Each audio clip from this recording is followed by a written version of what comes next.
자, 이번 시간은 단동 실린더 작화를 하겠습니다. 자, 이번 작화는 단순한 그림이 아니고 실제로 움직이는 단동 실린더를 만들어 볼 생각입니다. 그래서 분량도 좀 많고 조금 어려우니까 차근차근 따라오시기 바랍니다. 자, 첫 번째 도형에서 사각형을 선택을 해서 우리가 움직일 수 있는 실린더를 하나 그려 보겠습니다.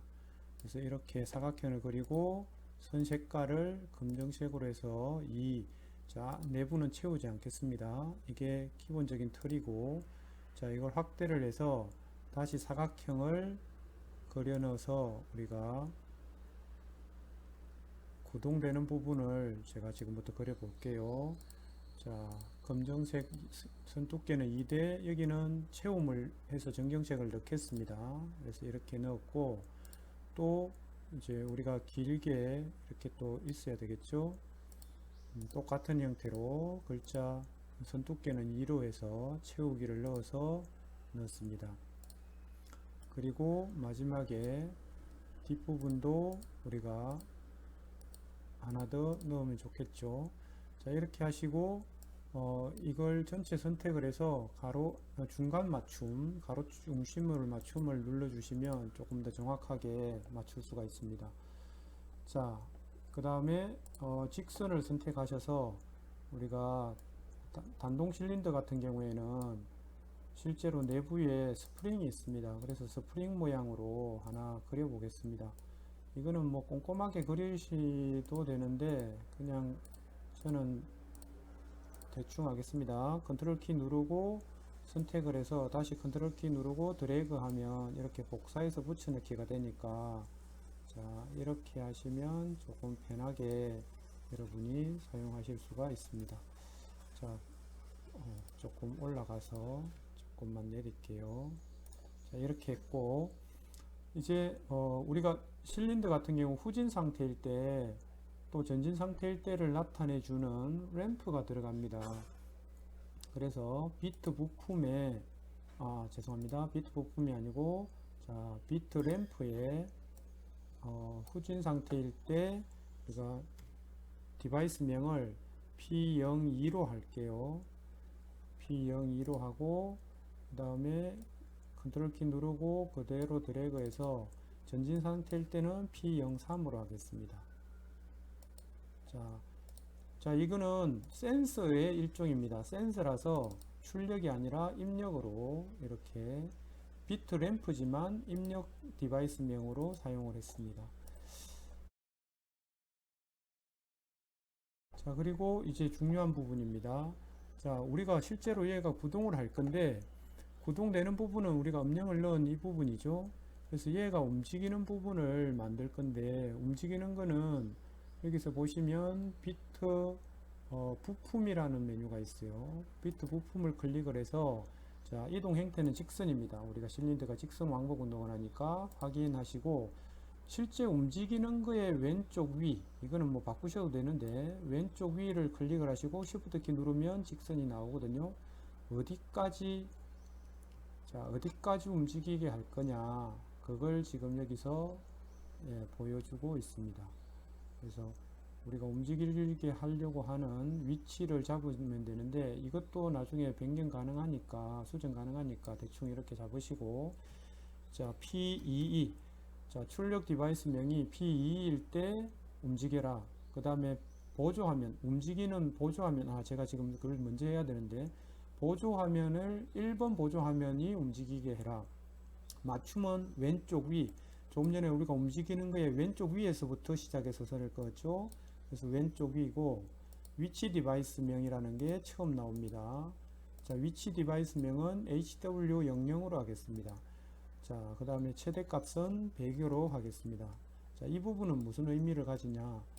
자, 왼쪽 시작, 여기가 0의 위치 값이 0의 값이고 오른쪽 끝이 100의 값입니다. 그래서 나중에 프로그램을 할 때, 자, 0에서 1씩 더하면 이게 움직이겠죠. 전진을 하고 100에서 1씩 빼면 후진하는 겁니다. 그래서 위치 디바이스 값이 얼마냐에 따라서 실린더의 위치가 결정이 되는 겁니다.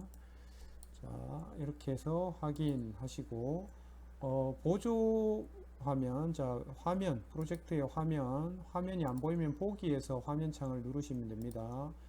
자, 지금은 기본 화면에 그림을 그렸는데 우리가 보조 화면을 추가를 해야 되거든요. 보조 화면 더블 클릭하시면 보조 화면이 나옵니다. 그래서 기본 화면에서 실제로 움직이는 부분을 선택을 이렇게 해주시면 돼요. 컨트롤 키 누른 상태에서 3개를 누르시고 컨트롤 C 그리고 보조 화면에 가서 컨트롤 V 하시면 자, 이렇게 복사해서 붙여넣기가 되는데 이 위치는 가운데에 두셔도 되고 왼쪽 위로 이렇게 옮기셔도 됩니다. 자, 기본 화면에 다시 가서 자, 움직이는 거 다 했고 센서도 됐고 자, 이 센서 이름을 저희가 하나 넣어 볼게요. 문자열을 통해서 아까 우리가 여기에 P02가 후진 상태라고 했습니다. 글자 크기를 조금 더 크게 해서 제가 글자 색깔을 안 바꿨네요. 자, P02. 자, 얘를 전진 상태일 때는 P03입니다. 그대로 이렇게, 이거는 뭐, 그냥 문자열이니까 동작되는 거하고는 상관이 없습니다. 자, 이렇게 했고, 자, 비트 스위치 2개를 넣을 건데, 비트 스위치는 나중에 구동되게 할 때 필요합니다. 자, 스위치입니다.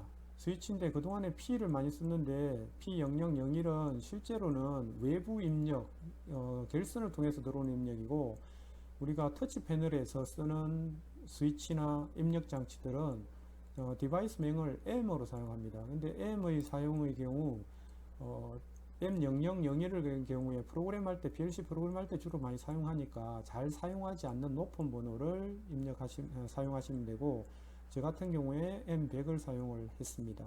자, 문자에도 표시는 그대로 쓸 거고 문자에도 구분을 하기 위해서 M100을 넣겠습니다. 자, 이렇게 하시고 오프로 복사하시면 하나 나왔고 컨트롤 키 누르고 마우스 드래그해서 하나를 복사를 해서 자, 101번 얘는 오프 스위치로 넣겠습니다. 위아래 다 바꾸고 문자에 가서 101로 바꾸고 오프로 복사해서 이렇게 넣었습니다. 자, 여기까지 중요한 거 다 했고 이제 프로젝트에 가서 자, 스크립트라는 걸 해야 됩니다. 자, 왼쪽에 보면 스크립트 삽입을 더블 클릭하시면 스크립트 0000의 번호가 나옵니다. 저 같은 경우에 스크립트, 자, 이걸 더블 클릭하시면 이미 입력을 해놨습니다. 자, 단동 실린더 제어할 때 이렇게 하시면 됩니다.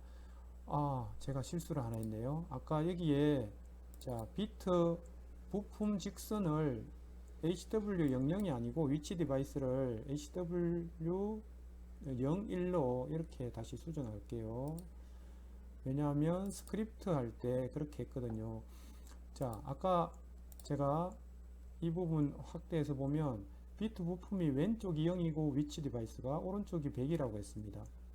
그러면 스크립트 할 때 자, 01의 위치가 0일 때 왼쪽 후진 상태일 때는 센서 후진 센서는 1, 자, 02번에 해당되는 후진 센서는 ON 되고 전진 센서 P03은 OFF 되라 라고 이렇게 1과 0으로 표현을 했습니다. 만약에 위치 디바이스가 0도 아니고 100도 아니다. 자, 0도 아니고 100도 아니라는 말은 후진 완료 상태, 전진 완료 상태가 아니라 중간에 움직이고 있는 상태일 때는 둘 다 오프 상태로 가라. 그래서 00으로 되어 있습니다. 그 다음에 위치 디바이스가 100일 때 전진이 완료가 되면 02는 0이고 P03은 1이다. 그래서 전진이 완료되면 P03만 ON 되도록 그렇게 프로그램을 여기서 했습니다. 자, 이제 실린더가 움직이는 부분 하겠습니다. 디바이스 명을 아까 우리가 P2로 했죠. P2가 0일 때는 후진으로 가야 되잖아요. 그래서 P2가 0일 때는 0인데 위치 디바이스가 0보다 크면 조금이라도 전진되어 있으면 그 값을 1씩 빼라. 그래서 후진 상태로 만들어서 완전히 후진될 때까지 1씩 빼서 디바이스 값을 정해라. 그리고 P2가 1일 때 자, 외부 입력이 들어오죠. 신호가 들어오면 들어왔는데 만약에 전진 상태가 아니다. 자, P2가 입력이 들어왔는데 얘가 전진 상태가 아니고 0이거나 후진 상태, 중간에 있는 상태면 100이 될 때까지 디바이스 명이 위치 디바이스가 100이 될 때까지 계속 일씩 더해라. 그러면 100이 될 때까지 더해서 전진이 완료가 되겠죠. 자, 이렇게 스크립트를 다 짜셔야 됩니다. 이게 좀 어렵습니다. 하시고 또 중요한 게 있습니다. 여기 XGT 패널 설정을 더블 클릭하시면 자, 이런 화면이 나오는데 이거 맨 처음에 우리가 사용했던 화면입니다. 모델명하고 뭐 PLC 제품 다 선택을 했었고 시뮬레이션 이용 다 하셨는데, 자, 왼쪽에 보시면 전역 스크립트 설정이 있습니다. 이걸 클릭을 하시면 여기 스크립트가 나와요.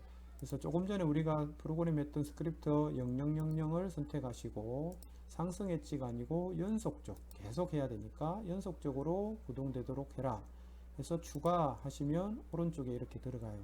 그래서 저는 이미 넣어놨으니까 이 부분을 저는 하나는 삭제하고 하나 들어와 있죠. 이렇게 된 상태에 확인하시면 다 됐습니다. 이제 자, 이렇게 하고 이 화면에 메인 화면에 기본 화면에 가가지고 자, PLC 프로그램을 먼저 해야 되겠죠. PLC 프로그램은 아까 우리가 M100이 전진, M101이 후진이었죠. 자기 유지로 간단하게 하나 만들었고, 자, 여기가 P20이 아니고 22였죠. 우리가 출력 디바이스 명을 P22로 아까 만들었습니다. 이제 시뮬레이션 해 보겠습니다. PLC 시뮬레이션 먼저 합니다. 자, 그렇게 하면 쓰기 정상적으로 됐고, 이제 XP 빌드를 시뮬레이션을 해 보겠습니다. 자, 이렇게 우리가 작화한 게 나오죠. M100을 누르면 실린더가 전진, 그죠? 여자 되면 전진, M101을 누르면 후진. 근데 문제가 있죠. 여기 가운데 이 부분은 사실 없어져야 되는 부분이잖아요. 그래서 다시 수정을 잠깐 하겠습니다. 자, 우리가 맨 처음에 이걸 그릴 때, 자, 그릴 때는 이렇게 다 보기 좋게 그렸고, 이 그린 거에서 움직이는 부분은 아까 보조 회로로 복사해서 붙여넣기를 했습니다. 그러고 나면 원래 원본에 있는 기본 화면에 있는 이 그림에서 움직이는 부분은 사실은 삭제를 하셔야 됩니다. 자, 이걸 삭제를 하면 그림 모양이 조금 이상하지만 삭제를 하시고 시뮬레이션을 하시면, 자, 이 시뮬레이션 화면에는 이제 하나만 나오죠. 그래서 PLC에 따라서 누르면 전진, 또 한 번 누르면 후진, 이렇게 전진과 후진을 이렇게 할 수 있도록 되어 있습니다. 자, 다 되셨죠? 자, 이렇게 해서 오늘은 단동 실린더 했고, 또 다른 날 제가 복동 실린더도 한번 해드리겠습니다. 이 프로그램을 여러 개를 이용해서 자, 실린더를 여러 개 만들고 그걸로 생산 자동화 기능사 문제를 만들 수가 있거든요. 그 기능사 문제를 하나 만들어서 여러분이 기자재 없이 집에서도 PLC 실습을 하실 수가 있습니다. 그런 프로그램은 인터넷을 뒤지면 여러 군데 나와 있습니다. 그래서 다른 분들이 공개한 장면을 활용하셔도 되고 여러분이 직접 한번 제작해 보셔도 될 것 같습니다. 자, 이번 강의는 여기서 마치겠습니다. 감사합니다.